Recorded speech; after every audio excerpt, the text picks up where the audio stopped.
Gene. Yeah. I heard a story, man, like goes like this. My father has a lot of sides, and you hear about the fights. You don't hear about family that much and what that meant to him. And I remember the moment I fell in love with him when he was, make me cry. What's your dad's name?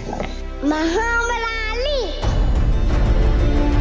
He would always tell me time is gonna fly. He could foresee things and knew how important those things would be. It was unbelievable, the power that this man had. And the little boy said, I got leukemia.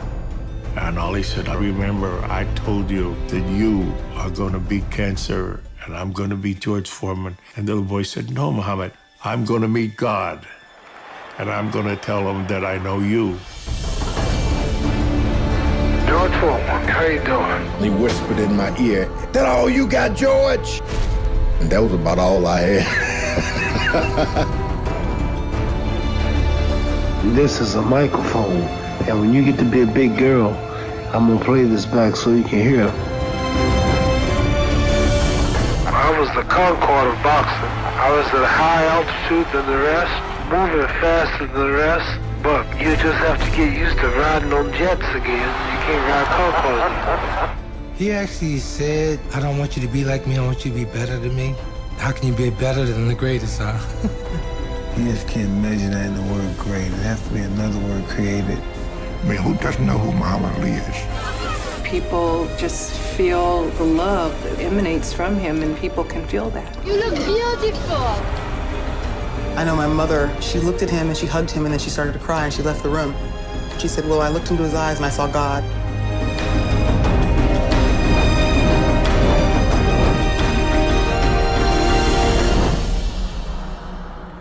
Welcome to a special segment of What the Flick and TYT Sports combining. We are so happy to have Clare Lewins here, writer, director, producer, mastermind, everything behind I Am Ali, the documentary about the life of Muhammad Ali. Honestly, as we said before, fantastic. I watched it and I was just engrossed in it the whole time. So thank you so much for joining us. My pleasure. It's amazing to have you on. And obviously the first segment that we want to talk about, we have to ensure that the fans out there might not know specifically what it is that we are, the documentary entails. Why don't you tell us a little bit about it? Well, the first thing I ought to say to your fans who are watching at home is that I don't look the sort of typical person to make a film about a heavyweight boxer. And indeed, when I first started having this idea to make this film about Muhammad Ali, I didn't know much about boxing. Okay. And so I spent the day with Ken Jones, who's a journalist who travelled with Ali in the 60s and 70s. Yeah. He's actually Welsh, but he spent a lot of time with him. Did you understand him well? I did. So I have a little bit of trouble with the Welsh accent. I did understand him. And I said, of all the time you're travelling, what really sticks in your mind? And, you know, the day after Rumble in the Jungle, he sat with Ali and different stories. But the one thing that resonated with me was he said that he once went to an awards ceremony for Muhammad Ali, which honoured him for Sportsman of the Century. And he said, when Ali came into the room, all these sort of seasoned old journalists got to their feet and were in floods of tears. Wow. So I thought, if I could just find out why he has that impact on people, I could make a really interesting film. Yeah. And so with the help of Ali's former businessman, Gene Kilroy, because obviously, you know, I'm not big in the inner circle of boxing, and I'd met him before and made something for the BBC about Muhammad Ali, and so he trusted me and vouched for me, and so he opened the way to the inner circle. So I thought if I could just get to the people that knew him really well, who were with him in his prime, I could find out why he was so special. Yeah, and I watched, the first thing that engrossed me in the movie was one of the scenes with Gene Kilroy, and he goes up in the MGM Grand and he sits there and he talks, and the first thing he says is that he's waiting for his mother to come in and shake him and be like, this is just a dream, like you haven't just, this was just a dream, you didn't actually just live your life with Muhammad Ali, one of the greatest sports persons to ever grace the world, and he said it was just a dream, it was a dream come true. So how did the friendship, your friendship with Gene Kilroy like affect the movie? Is that a reason why it was like, it looks so great to get that inner circle sort of aspect of it? I mean, I think he was definitely instrumental in getting to those people. You know, Mike Tyson wouldn't have taken a phone call from me. Exactly. Although when I went to see Mike Tyson, I actually got on incredibly well with him. But so Gene sort of probably rang ahead. People like Jim Brown said, this funny little English woman's rung me up and knows nothing about boxing. So, and Jim, oh, she's all right, she's one of us. Yeah. So the bizarre thing is that, you know, when I'm sitting with May or Hannah, who've been fantastic in the film, you know, I do feel part of that group. Which is fascinating. So in an outside sort of perspective, you have to be, like before, you have to kind of be in that circle to be like kind of talk about it. That's what you said. They gave you a call and they said she's one of us. That's fascinating to me. So it's like, is that something that is hard to break into that circle? I think it's really hard. I mean, originally when I was doing this program for the BBC, and Ken Jones, the journalist I mentioned earlier, he was the one that said, look, I like you, I'm going to give you my notebook. And he gave me all these numbers. One was Angelo Dundee. Wow. And he said, the two things you should know about Angelo Dundee is he doesn't like snakes. So I rang up Angelo Dundee, and the first thing I thought he was going to wonder, how the hell's this woman got my cell phone? So I thought, I better just say straight away, I know two things about you, Angelo. One is whenever we talk about Ali, your name comes to the top. And the other thing is you don't like snakes. He said, oh, I hate snakes. So that was your way of kind of breaking the ice to let them know that you know about them. I think he was training somebody for Cinderella Man in the background, and he said, "Oh, come over and you know, come over to Miami and you can film me." Wow. And I know that amongst the accolades you've made films in the past that cover captivating social figures like Mick Jagger, Audrey Hepburn, and Steve McQueen I've got here. What was it like to make one about Muhammad Ali in comparison to ones with the likes of those big names? There's something I can't. You know, people say, "Oh, you're trying to find out what's really special about him." And after making the film, I still can't put my finger on it. I just know, you know, if you look up in the sky, there's always a star that's much shinier than the others. And he, to me, is like that. He's the shiniest star in the sky. And he's just got this special charisma. And so when I found out there were these tapes that nobody ever heard before, and Hannah, Ali, owns these tapes. I spent about a year trying to persuade her to let me use some of them. And she used to send me over little snippets of them, tiny bits in the middle of the night at 3 o'clock in the morning. And it was such a privilege. And also I felt a bit like I was intruding, listening into these personal moments. And the more I heard him, the more I liked him. Yeah, that was, as we just spoke, the first thing that I said to you about it after seeing it, was just the raw footage of it. It wasn't like you didn't have to see the actual footage of him talking to his daughters and his family. You just heard it, like you heard how raw, how like he was just talking to, giving them advice and just telling them about life. It was just so fascinating. Even if you didn't have the image of it on the screen, the way you worked it and directed it, it was just so fascinating to me to hear that sort of raw footage aspect of it. Do you think that's one of the main reasons why people will love it so much, just because it feels as if you're taking a step into Ali's personal life? I think one of the things is because he was so incredibly talkative and articulate, the fact that he's not so well now and you know, he doesn't talk like he did, these tapes provide his voice. You know, that's what I love about it. It feels like he's in the film. Yeah. And so when he introduced it and he said, oh, it's November 1979, it's Muhammad Ali, I'm going to bring my family. Yeah. You really feel he's sort of there. Yeah, and when he ends the film saying, if anybody wonders why I'm making these tapes, it's because life is so beautiful. It's history. I find that really moving. Yeah, and he's so engrossed. Like, is that, as you were saying before, the reason that he kind of stands out for me in this movie is because you're introduced to the family aspect of what the world's greatest fighter. Yes, he flows like a butterfly and he'll sting like a bee, but he's so soft in the way he wants to educate his family. You took great pride in informing his kids about, like, asking them about what they viewed life at that young age and how they viewed certain aspects of it. And he was an educator to them. He was not only a parent, but he seemed like he was a teacher, teaching them about life's aspect of it. I think that was what engrossed me as well. I mean, that's true, because I was talking to them and they said he was, even though sometimes he wasn't there because he was travelling so much, and both May and Hannah had different experiences with him, because when May was, you know, really the older daughter, and so he was fighting much more at that time.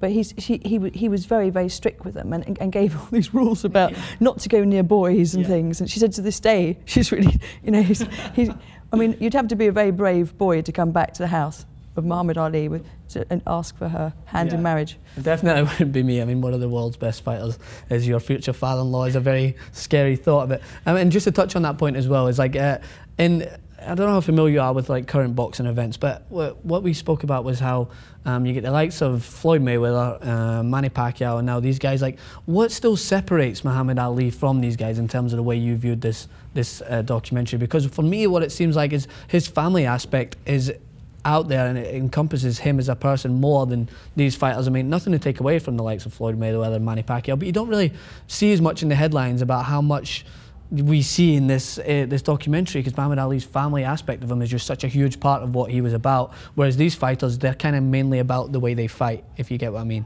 I mean, as I say, I'm no expert in boxing at all, so I couldn't really comment on that, other than to say, I think in Ali's era, in that sort of that height, it was a different sport. Yeah. It was a much more epic sport. It was much more glamorous. I mean, I'm sure there was sort of corruption or whatever around the sport, but it seemed to have, I don't know, it was just more of an event. Yeah. And so you'd have those big events with Frank Sinatra coming to Madison Square Gardens, and so now it seems a bit more, I don't know, it just doesn't seem to have that glamour in a way. I agree with that aspect, and that's a point that many fans of boxing would say, is like, especially in heavyweight boxing, I don't know, not to go into too much detail about that, but in heavyweight boxing, the spectacle of it is not there anymore. I mean, it's not got the characters like Muhammad Ali and everything, so your point is very accurate on that in terms of an outside perspective on it. But for me, just a point for personal, it's like, how's your relationship with Muhammad Ali's family now after this documentary?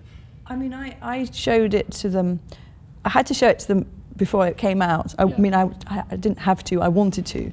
And about 3 months ago, and Universal Studios very kindly sort of set up this private screening and everything. Yeah. I was so unbelievably nervous, I thought I would have a heart attack. Because I was thinking, oh my God, it suddenly occurred to me, the cheek of this small English woman having taken on this enormous subject. Yeah. And here I was about to show it, and what if they hated it? Or what if I hadn't done him justice? And within 3 minutes, you know, I sat between Veronica Porsche and Hana Ali, and Hana was going, "This is amazing, this is amazing." Yeah. And I thought they'd be quite moved by it, but they couldn't stop laughing because they hadn't really heard the tapes, not all of them. So it was like you hearing your own family. It was like watching a home movie to them in a way. Yeah. And there was stuff they'd never seen. You know, May said the boxing fans are going to love this because there's stuff I've never seen. How have you done this? Yeah, exactly. Because the super fan from Newcastle, he let me have his footage, which he's had for 30 years and never showed anyone. Wow. So that's never been seen before. And they absolutely loved it. Yeah. And I feel like the reaction I got, I feel like I was part of them. Yeah. So I've been having interviews with May and Hana, and it just feels really nice. I feel very close to them. That's fascinating for me, because I was a big fan of the more mainstream Will Smith Ali version of the movie, and I thought it was a great movie in general, and it was a great representation of the fighter that is Ali and the struggles that he did go through before his life. But this, like you said, it felt like I was sitting watching a homemade movie about Muhammad Ali and getting the intricate details about what was behind. I mean, you did get great details considering the boxer that he is, but also I got a lot of details into what he was like behind the scenes and what made him such a great inspiration to his family aside from being boxing. And I think that's what viewers are going to be captivated by. And he's also incredibly funny. Yeah, that comes over as well, I think. Yeah, I thought he's a great character. I mean, we know the character inside the ring, but that's, for me, is like, I'll always be interested in these celebrity figures and how they act outside of the spotlight. And that's what I feel like the movies still portray what is seen in a spotlight sort of idea, because it's a movie that everything's focused on enhancing these great fights and enhancing everything about them. Whereas this I Am Ali is just like, it's raw, it's stripped back, it's great production, but it's also, it gives you a great detail into his life and into the stuff that we don't see every day. And also I thought the people I interviewed, you know, you can't dispute it was their personal experience of Ali. Yeah. So that, in a way, I wanted it, because he can't speak as well as he did, for them to stand up and say, this is, you know, I am Ali, I am Spartacus in a way. This is my view of him. Yeah. And so I loved having all those different perspectives. You know, Angelo Dundee talking about the trainings, things. Yeah. Gene is fantastic throughout the film because he's almost like the narrative voice that sort of links it all. Yeah. And he's also in all the archive. Yeah, when you start looking out for people, you know, you see Ali's brother in every single shot. Yeah. And his brother is such a supporter. Yeah, I was fascinated by watching him as well. How was it like? What was the relationship now? Because I know you spoke about his daughters and his family about that. But what was it like speaking to his brother? I loved his brother. Yeah. His brother, because I love it when he says, you know, we went together like salt and pepper. Yeah. Because I'm really nosy, so I wanted to know what he was like as a boy. Yeah. You know, did they have bunk beds? What was he like? And he said, oh, he used to run along the side of the school bus every day, at aged 8. And I said, what was he doing? Where was he going? And I said, because if my brother did that, I'd be totally mortified. And he said, oh, the people in the bus just thought that's just Muhammad, you know, or Cassius Clay as he was then. And he's always had this sense of his own destiny. He was going places. Yeah. Well, that leads on to the next question, which is one that I've been really interested to ask. Is like Muhammad Ali, originally known as Cassius Clay before changing his name. Was that a difficult talking point to address in the film, seeing that like Ali considers Cassius Clay to be his slave name? Was that a difficult talking point to talk about throughout the movie?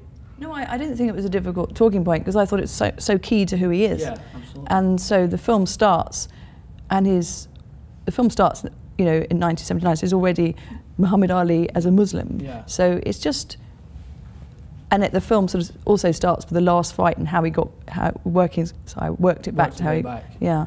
So it wasn't difficult. I mean, it was a fact. Yeah. And I think he's so incredibly articulate when that guy says, why did you change your name? And he says, well, everyone's got their names, you know, the African people, the Italians have and everything, and we've got slave names. Yeah. And it wasn't until he said it and I saw that archive that it really drummed it home to me. Yeah, and that was that was a great scene as well when he's just started. He was an Olympic gold medalist, and he said he was already treated as a celebrity, which is unheard of when you think about it, as a celebrity in the boxing world. It's very rarely they'll make that transition into professional boxing, and some of them that do are professional. But already they had the interview and they asked him straight away, like, why do you consider changing this name? And he was just like, well, I don't really know about this name as much, but I'll research it and I'll let you know about it when I have the identity behind it. I love that bit when he said, now I'm getting a few interviews. Yeah, now I'm getting a few interviews. I'm suddenly coming up in the world. But it's absolutely fantastic. And I just wanted, like, in terms of like what you take away from it now, like, and compared, I know it's your latest project, but is this just one of your proudest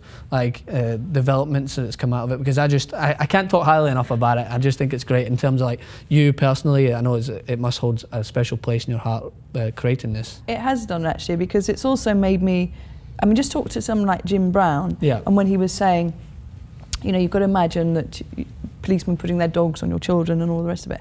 And he said, as a black man, you could either acquiesce and slide on by it or stand up for what you believe in. Yeah. And it's made me want to stand up more than I did. I mean, it wasn't that I wasn't standing up for things, but it makes you want to be a better person in a way. Yeah, that's fascinating, especially in the United States.